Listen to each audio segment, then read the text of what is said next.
Un jeudi après-midi pluvieux, à un carrefour animé de Kétou, des policiers stoppèrent une Jeep Proto noire. Ce type de véhicule, aux vitres teintées, était fréquent chez les gens aisés. Mais ce jour-là, un appel étrange reçu 30 minutes plus tôt changea la donne. Officier, arrêtez cette voiture. Il s'y passe quelque chose. Le véhicule s'immobilisa. Un homme en descendit. Costume blanc, cravate rouge, chaussures silencieuses. Sa tête chauve brillait sous la pluie, et quand il sourit. Sa dent en or scintilla comme l'aube sur le fleuve Ouémé. « Bonjour, officier, dit-il d'une voix calme, douce comme un ruisseau. Je suis le pasteur Tovodung Gbede, surveillant général du ministère Lumière Divine.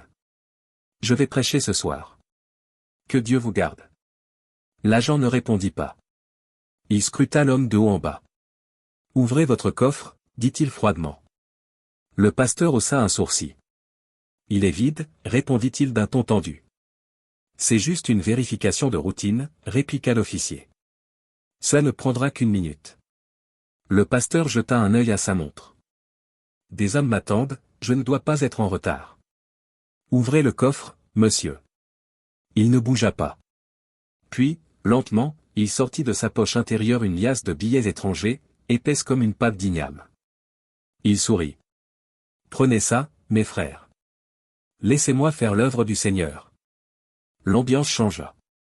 Un policier recula. Un autre fronça les sourcils. « Nous ne voulons pas votre argent.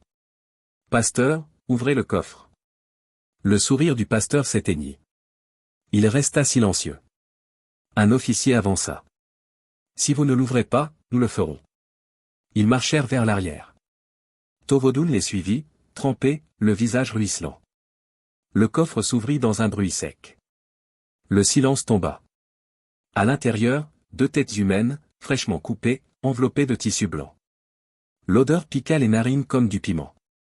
Un agent vacilla. Un autre cria. « Le sang du Seigneur !» Des cris, des courses, des évanouissements. Une femme s'effondra, hurlant. Pas le pasteur Tovodun. L'homme des miracles. En quelques minutes, la nouvelle se répandit comme un feu d'herbe sèche. Les téléphones vibraient. Les gens pleuraient. D'autres restaient figés. L'homme appelé le guérisseur avait la mort dans son coffre. Les mains sur la tête, les visages baignés de larmes, on entendait. « Seigneur, non, pas lui. » Une voix s'éleva dans la foule. « C'est faux, c'est un gros mensonge. » Dans un bus tout proche, une femme se tenait la poitrine. « Il m'a offert du riz à Noël, chuchota-t-elle. » Tovodun n'était pas un homme ordinaire. Il payait les frais d'école, aidait pour le loyer, priait pour les chômeurs. Ses mains servaient à donner, pas à tuer. Son sourire réchauffait. Sa voix apaisait. Les enfants l'appelaient papa. Les femmes, hommes de Dieu. Même les vendeuses s'inclinaient à son passage. Mais la police annonça quelque chose d'effroyable. Les 2 têtes dans le coffre étaient celles de ses propres filles, Unsa et Tokpanu. Celles dont il disait qu'elles étudiaient au Canada. Une commerçante cria. « Canada !» Il disait qu'elles faisaient leur master. Les hommes s'assirent, figés comme des sculptures. Un enseignant murmura. Quel père ferait cela? Mais personne ne répondit. Le silence parlait pour eux. À Hamilton, dans les ruelles de Gaki jusqu'au Boui-Boui d'Abjagbo, la nouvelle fit le tour du pays. Pourquoi? Se demandaient tous. Mais aucune réponse ne vint. À Kétou, l'air était lourd, chargé de stupeur et d'effroi. Avant le costume blanc et la cravate rouge, il s'appelait simplement Tovodun Gbede, fils d'un prédicateur flamboyant. Le révérend Fagbemi Gbede, surnommé le lion de l'Évangile. Sa voix faisait trembler les murs des temples. On disait que ses prières brisaient les chaînes. Il était surnommé le feu du ciel. Certains racontaient même qu'il avait rendu la raison à défaut. Gabin était le 3e d'une fratrie de 4 garçons, tous marchant dans les pas de leur père. Tofé, l'aîné, avait une voix tonitruante. Pendant ses délivrances, il criait comme s'il affrontait les esprits lui-même. Les gens tombaient à terre, certains juraient voir de la fumée. Senami, le 2e, était toujours tiré à 4 épingles. Son église, éclatante, équipée de caméras et d'écrans géants, attirait des foules. Il ne criait pas, mais parlait avec autorité. Les hommes politiques l'appréciaient. Maouli, le plus jeune, parlait peu. On disait que les anges lui murmuraient à l'oreille. Il fermait les yeux, levait les mains, et murmurait « J'entends ». À ces mots, des fidèles pleuraient, s'effondraient. Puis venait Gabin. Il ne criait pas, ne portait pas de tenue voyante. Il ne disait jamais entendre Dieu. Il priait lentement, calmement, comme une brise douce sur la peau. Après la mort de leur père, il reprit l'église familiale, autrefois appelée Lumière de Sion, et la rebaptisa Ministère Lumière Divine.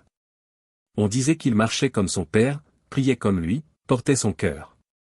Les fidèles ne venaient pas chercher des prodiges, mais de l'amour. Les veuves recevaient à manger, les enfants des cahiers, les familles démunies du soutien. Gabin souriait toujours. Mais en lui, quelque chose sonnait creux. Il voyait ses frères briller comme l'or. Eux faisaient des miracles, lui méditait les Écritures.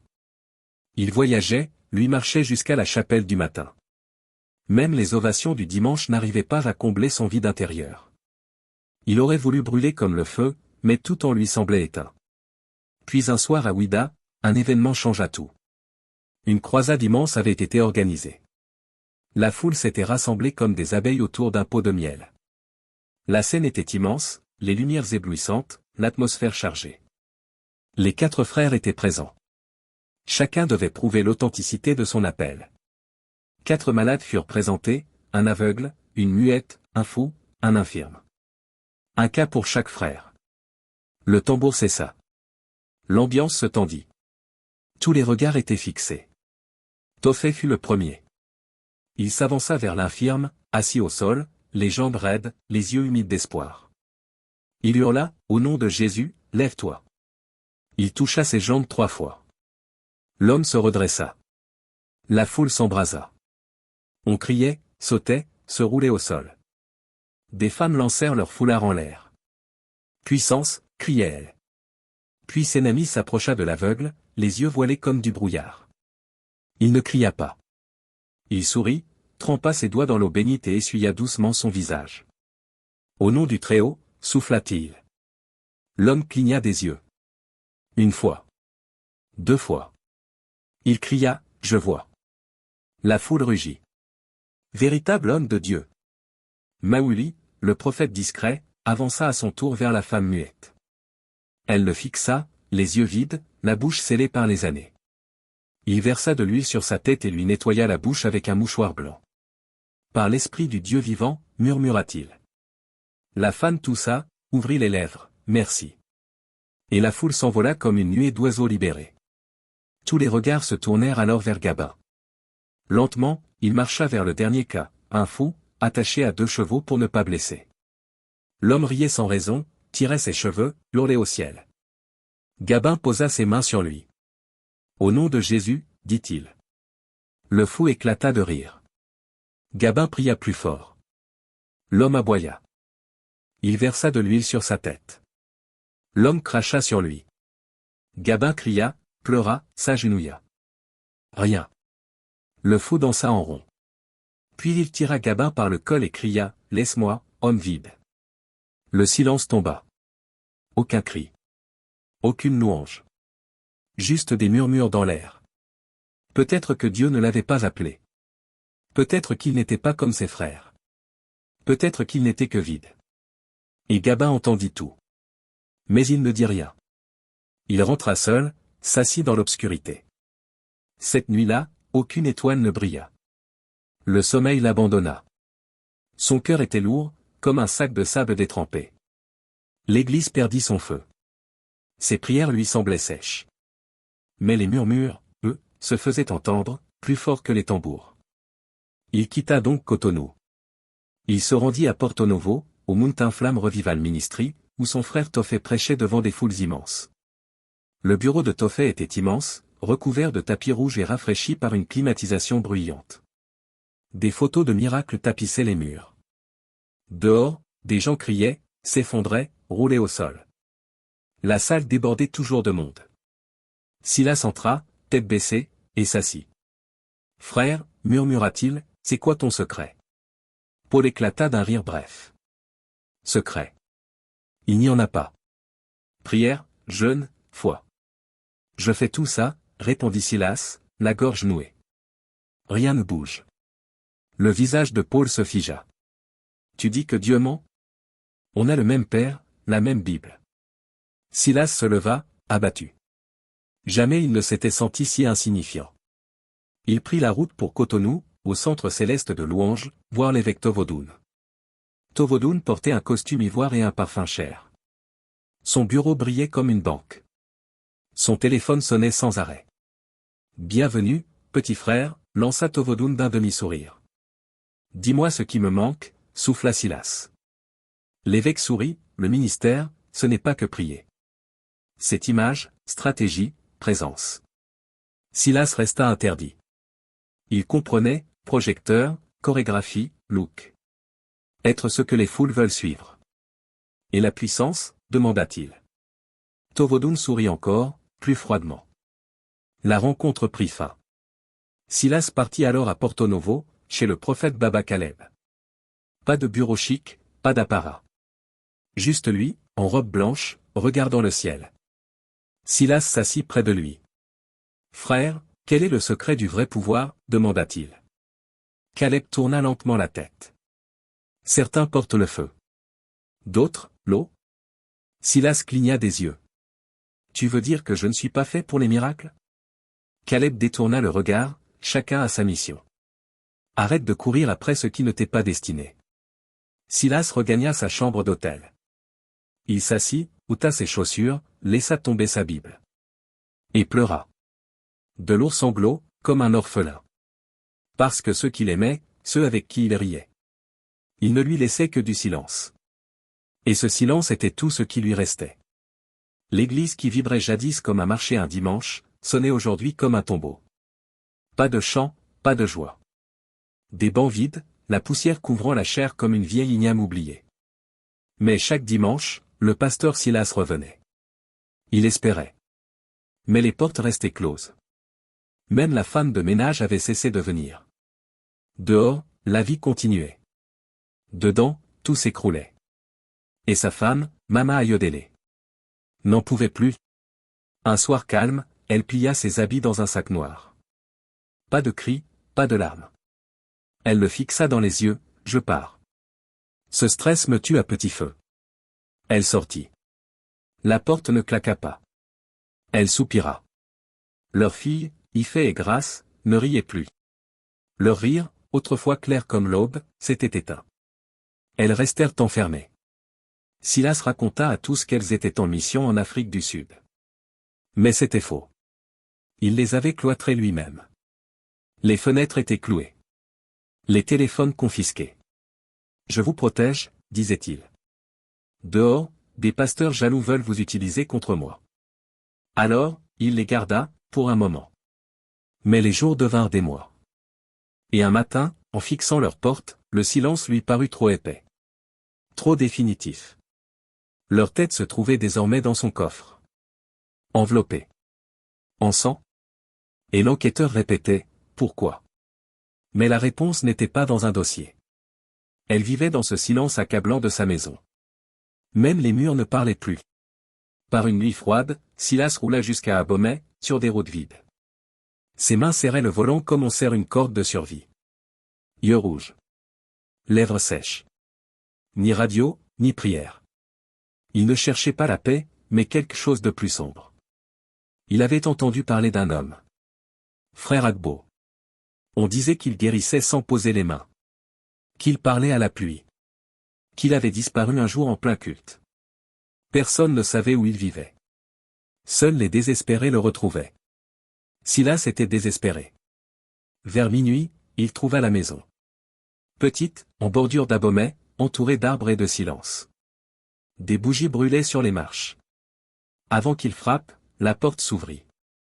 Un homme pieds nus apparut. Regard tranchant comme le verre. Sa bouche ne bougea pas, mais sa voix était nette. Je sais pourquoi tu es là. Silas chancela. Je veux du pouvoir, souffla-t-il. Pas juste des versets, le vrai, celui qui renverse les foules. L'homme acquiesça. Nourrit les esprits. Pas avec le jeûne. Avec du sang. Silas trembla. Quel sang? L'homme sourit. Un sourire glacé. Le sang de l'amour. Celui qui fait mal. Silas recula, les jambes molles. Il courut. Cette nuit-là. Il ne dormit pas. Il gémit. Il supplia Dieu. Mais au fond, sa soif de puissance ne mourut pas. Elle s'enracina. Une semaine plus tard, il revint. Frère Agbo l'attendait. Pas un mot. Il lui tendit une liste. Il traça des symboles sur sa poitrine. Des marques qui brûlaient sans feu. L'air sentait la cendre et le malheur. Cette nuit-là, Silas fit un vœu. Pas à l'encre, mais dans l'obscurité. Et dès lors, quelque chose en lui se brisa. Et autre chose prit sa place. Le dimanche suivant, tout changea à l'église, gloire éternelle, de Wassa. L'atmosphère était lourde. Même les bancs semblaient attentifs. Et l'homme s'avança vers l'autel, calme, sans trembler, sans crier. Il leva une main. « Lève-toi, dit-il. » Une femme aveugle depuis 8 ans cria, « Je vois. » L'église explosa. Certains pleuraient. D'autres tombaient au sol. D'autres s'évanouissaient. Il toucha un enfant paralysé. « Marche. » L'enfant se leva, fit un pas, puis courut. Sa mère roula au sol, en larmes. On disait que Dieu était descendu. Une femme stérile depuis 10 ans arriva, portant 3 bébés dans les bras. Des triplés, cria-t-elle. Elle avait juste touché les pattes bénies. Le feu de Segbo, comme on appelait les l'homme. Les voitures envahissaient les abords, comme lors d'un mariage royal. L'église était trop petite. On installa d'abord des chaises en plastique, puis des tentes. L'extérieur devint un service à part entière. On venait de Cotonou, de Lomé, de Kinshasa. Et même de Paris. Certains arrivaient en béquille. D'autres tenaient des dossiers médicaux comme des bibles. « Touche-moi, papa, murmurait-il. Juste ton ombre, pasteur. » Et l'homme souriait. Mais un autre sourire vivait en lui, plus sombre. Il acheta un SUV noir, brillant, imposant. Puis un autre. Puis il construisit une cathédrale. Haute comme un palais. Il lança son émission télé, touchée par le feu. Le dimanche soir, les familles regardaient. Même des députés venaient discrètement. Avec des enveloppes. Des stars s'agenouillaient devant lui. On ne l'appelait plus pasteur et l'homme. Il était devenu la hache du Très-Haut. Celui qui jadis échouait à chasser un simple esprit ouvrait désormais des yeux comme on allume une lampe. Mais derrière chaque miracle, il y avait une ombre. Une ombre qui applaudissait plus fort que les foules. Le pouvoir semblait doux comme une mangue mûre. Mais au cœur, il était empoisonné. Et l'homme souriait à l'antenne. Mais la nuit, son âme n'avait aucun repos. Car les esprits à l'origine de ce feu n'étaient pas gratuits. Ils venaient sans fracas, par songe, par voix douce et terrible. Nourris-nous, disait-il, pas avec du bétail, ni des criminels. Nourris-nous de ceux que tu aimes. De ceux qui t'ont aimé. La première année, il donna son cousin, celui qui avait cloué les premières planches du temple.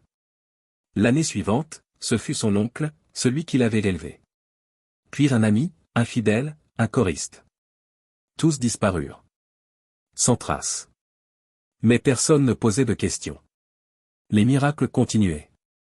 Le peuple voulait des résultats, pas des explications. La guérison, pas la vérité. Mais l'homme changeait. Son sourire fanait. Son rire sonnait vide. Après chaque offrande, ses mains tremblaient. Il donnait un morceau de lui, un peu de son cœur, à des ombres insatiables. Le poids devenait lourd, comme un cercueil rempli de souvenirs. Mais s'il arrêtait, le feu s'éteindrait. Le peuple l'oublierait. Alors il continuait. Jusqu'à n'avoir plus qu'une seule chose à offrir, sa propre chair. Un soir, après un long jeûne sur les collines d'Agonlin, et l'homme roulait sur les routes silencieuses de Gbanlin. Ses yeux étaient ternes. Son âme encore plus. La police dressa un barrage. Il sourit faiblement. On demanda à voir le coffre. Il refusa. Ils insistèrent. Il céda. À l'intérieur. Un tissu encore humide couvrait la tête fraîche d'une femme, immobile, comme offerte. Un policier laissa tomber son arme. Un autre murmura, « Seigneur ». Un troisième trébucha en courant. Les téléphones sortirent. Les sirènes hurlèrent. Mais l'homme resta immobile. Sa robe blanche semblait couverte non d'huile, mais de cendre. Et de sang. Ils l'arrêtèrent. Le calme revint. On n'entendait plus que l'écho des sirènes. Et le cri d'une femme, très loin. Le commissariat était petit. Une horloge clignotait faiblement. L'air sentait le métal et la peur. Et l'homme était enchaîné à une chaise. Sa robe sacrée, devenue grise de boue et de regret. L'officier le fixa longuement. Puis poussa un enregistreur vers lui. Parlez. Et l'homme, jadis appelé la hache du Très-Haut, s'effondra. Des larmes coulaient de ses yeux comme la pluie sur une terre desséchée. Ses lèvres tremblaient. Sa voix se brisait. Je ne voulais pas ça, murmura-t-il. Je le jure. Et la vérité éclata, comme l'eau d'une calebasse fendue. Il raconta tout. Boycon. Frère Feu. Les esprits. Ils me l'ont dit, souffla-t-il. Ses yeux rouges fixaient le vide. Pour avoir le vrai pouvoir, celui qui déplace les montagnes, je devais leur offrir du sang. Les policiers écoutaient, choqués. Mais pas n'importe quel sang. Il fallait que ce soit quelqu'un que j'aimais. L'un des agents se pencha, le regard sombre. Depuis combien de temps? Josué déglutit. 6 ans, murmura-t-il. 6 personnes. Il hocha la tête, brisé. Mon cousin, mon oncle, mon meilleur ami, une fille réservée, et puis, mes filles. Sa voix s'éteignit. La salle se figea. Même les murs semblaient écouter. Un officier se leva, écœuré, et sortit. L'inspectrice Nada tira la boîte d'enregistrement. Josué resta assis, la tête basse. Comme un arbre cassé par le vent, les larmes coulaient, les chaînes aux poignets. Dans un coin du commissariat de Savalou, celui qu'on appelait jadis « prophète du feu » n'était plus qu'une ombre. Plus loin, dans un hameau paisible où le soleil brûle et les chèvres errent, maman Abbé, sous son manguier, épluchait du Kosova. Son pagne bien noué, le visage tranquille, cette paix que seules les vieilles mères ont, celles qui ont vu la vie et pardonné. Un garçon du village déboula en courant. « Maman! Ton fils, pasteur Josué, ils l'ont attrapé. Il haletait, couvert de poussière.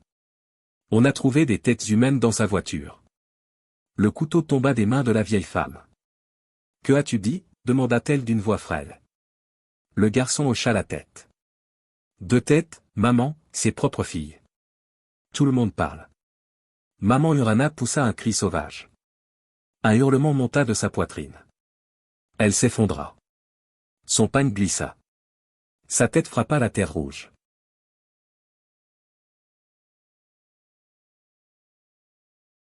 La poussière s'éleva comme une fumée.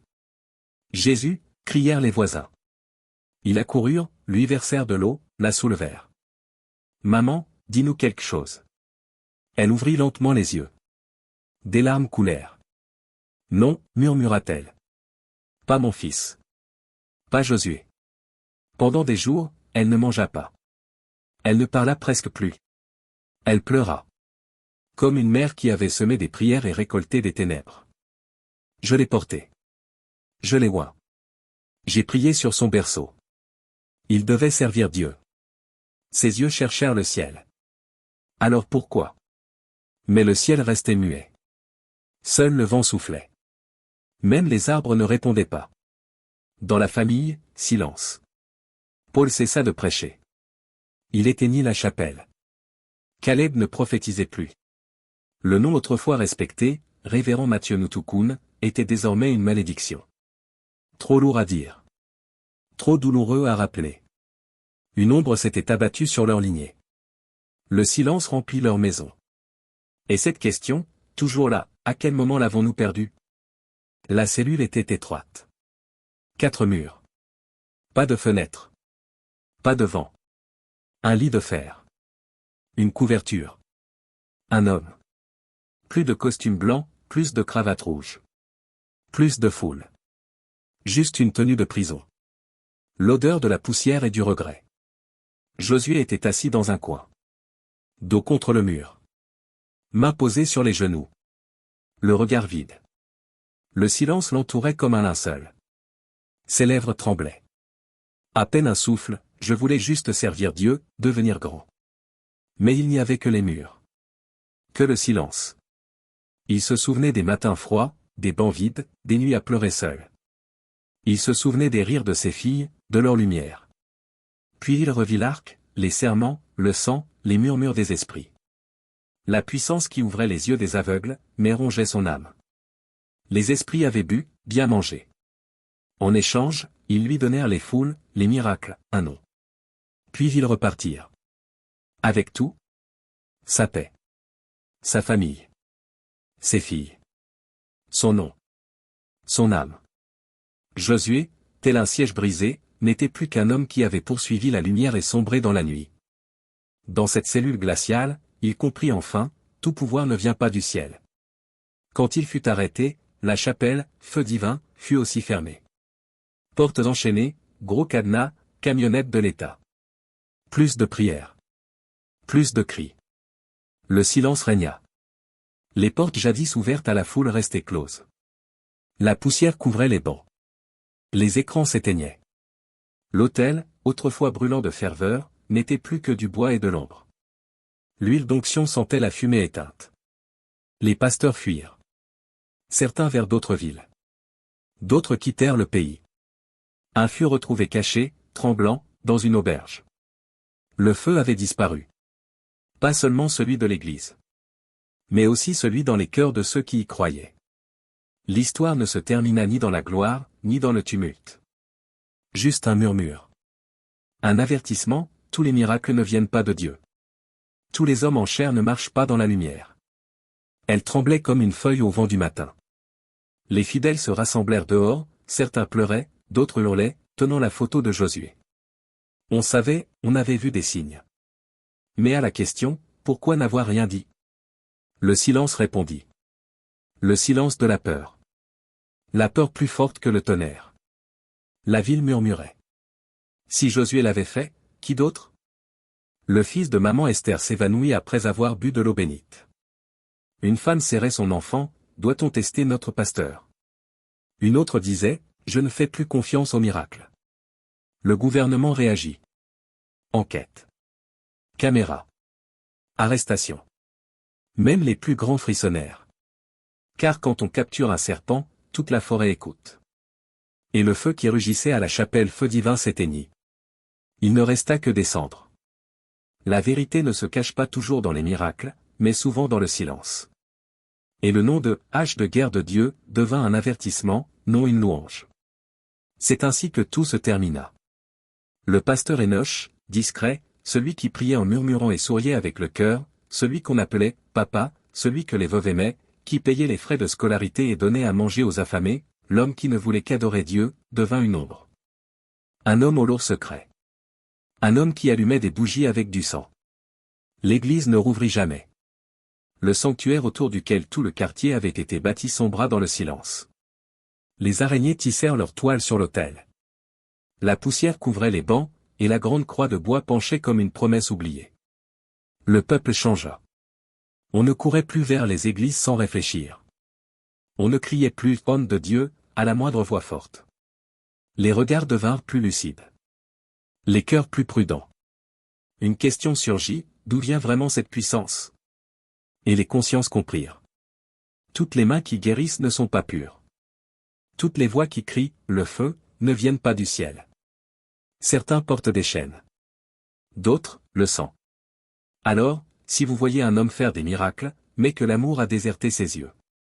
Si un prédicateur brille comme le soleil devant les foules, mais devient plus sombre que la nuit dans l'ombre. Regardez mieux. Écoutez plus profondément. Car parfois, le diable aussi porte un costume blanc. Si cette histoire vous a touché, interpellé ou éveillé quelque chose en vous, cochez « j'aime », commentez ce que vous avez appris, partagez-la à ceux que vous aimez.